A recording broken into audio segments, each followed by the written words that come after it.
here we are with Master and Commander by Patrick O'Brien. And this book was... It's outside of what I would normally be reading. And the reason that I then decided to read it is because I felt like reading something nautical, something about, old sail ships. And we're in London and I went to Waterstones. And I asked them and they were like, this one. So I got it. I had no clue about it. I didn't even know that it was from the 70s, 1970 exactly, actually. Not that it matters, but I knew nothing. And so Master and Commander is the first book in the Aubrey Maturin series by Patrick O'Brien. And the Aubrey Maturin series is, from what I know, quite long. He still adds books to it as far as I know. Let's see, we cannot find something. There we go. The Aubrey Maturin novels, order of publication. So yeah, and then a lot of other stuff. But that's quite a lot of books. And this is the first one. So it is an interesting read. So on the story graph, it has a 3.8 out of 5 on based on just above 4,500 reviews. The pace has been described as medium to slow, nearly a 50-50-ish split there, so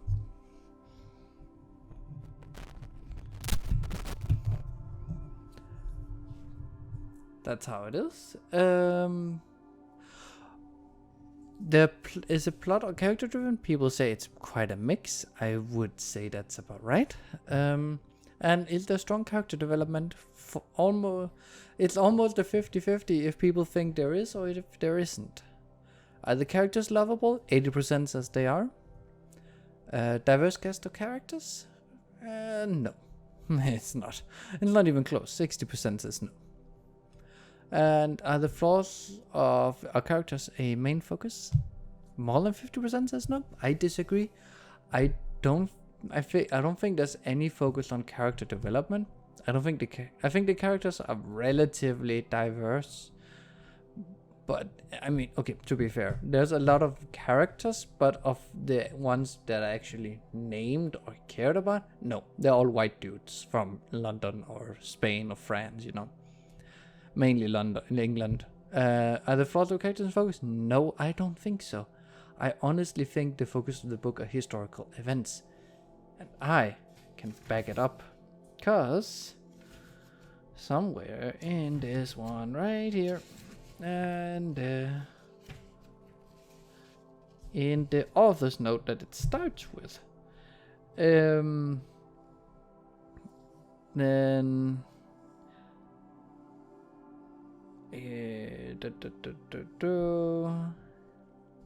he writes it somewhere around here that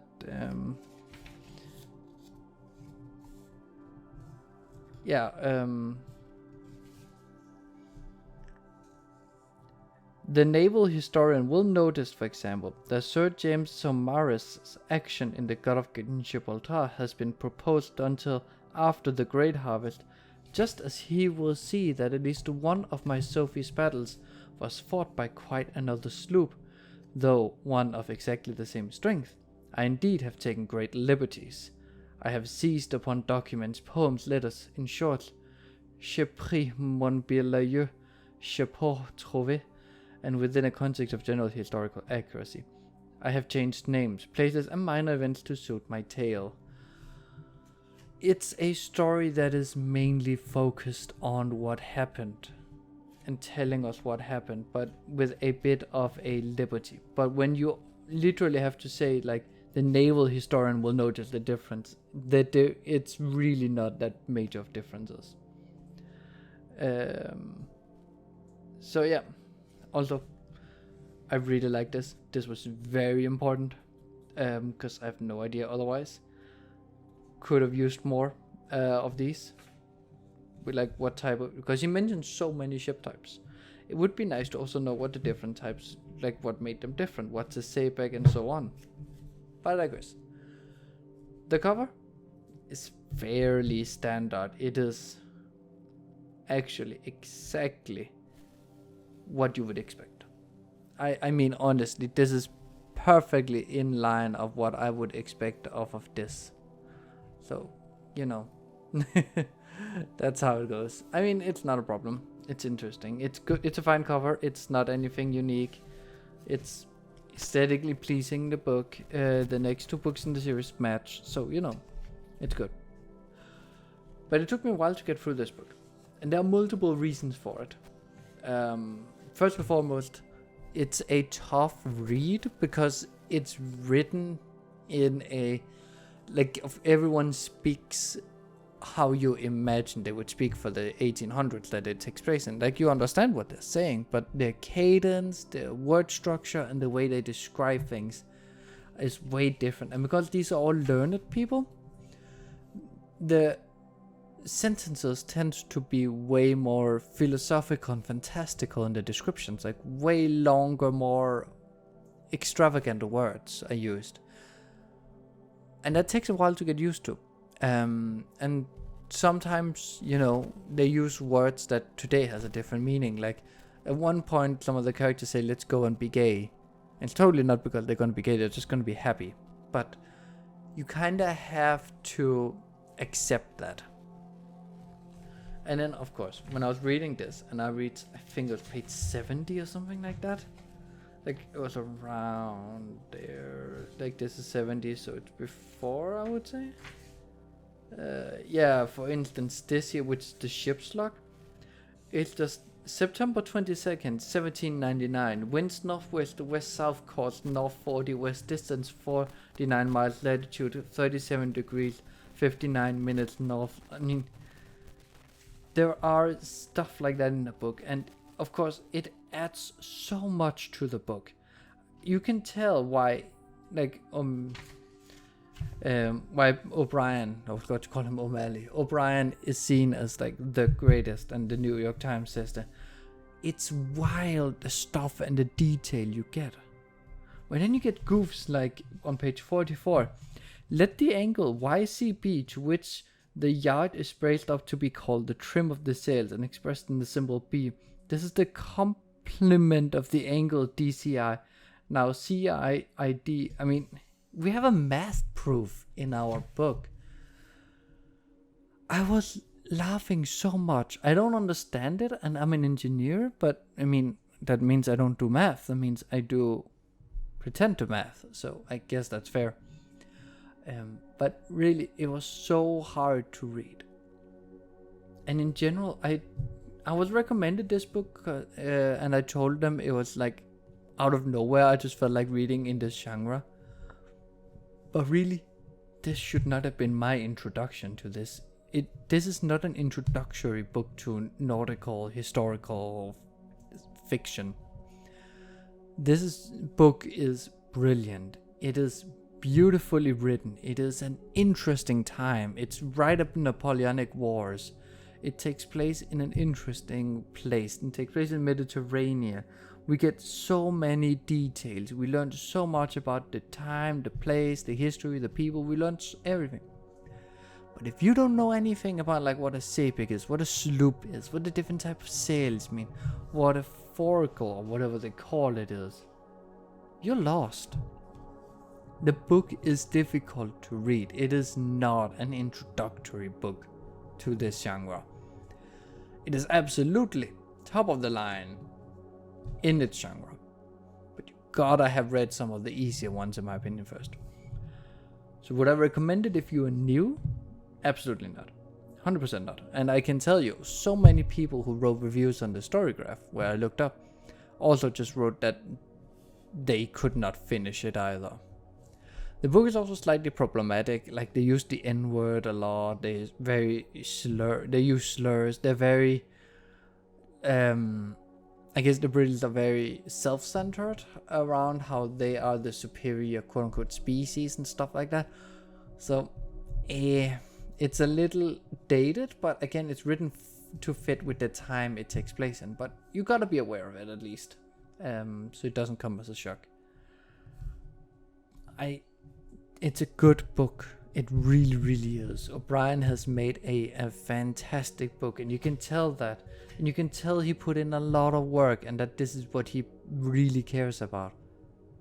But my God, if you are new like me, there's absolutely no way you can just blast through this easily. It took me so long to read. And it was, in the end, I did consider it. I think I had a third of it left. I did start to consider if I should just say, alright, did not finish and move on. But apart from it, I'm glad I did. It was an experience. I feel like the book has a lot to give. I might return to it if I end up reading more in this genre, just to see if I then understand this better. It's also a funny book. There's a lot of humor in it. The characters are funny. They do they do say goofy stuff, and both unironically and ironically. Not that I can think of any, but I mean, I guess it's the constant.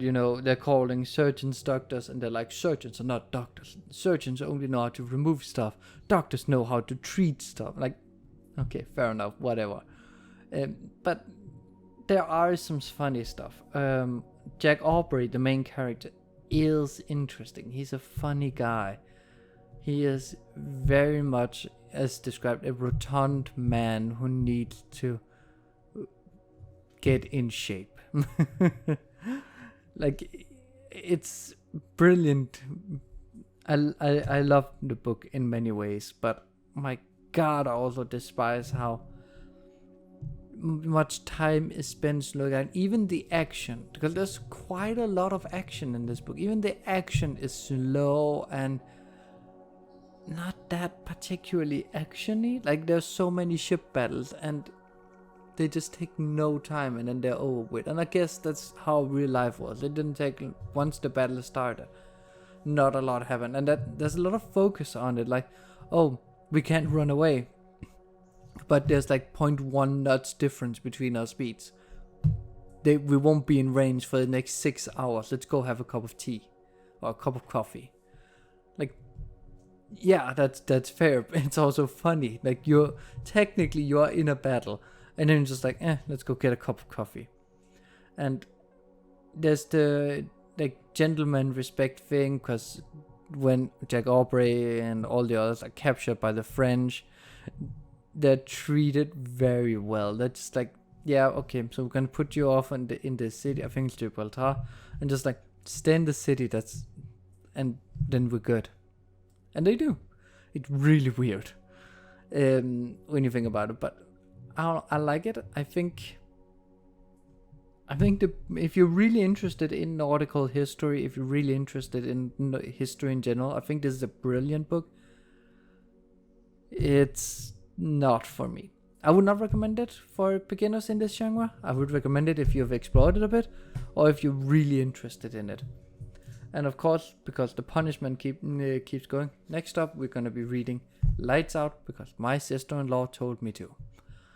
Please leave a comment, like, and subscribe, and leave a prayer for me to survive whatever I'm going into, because I have not heard much good, and I'm scared. Bye.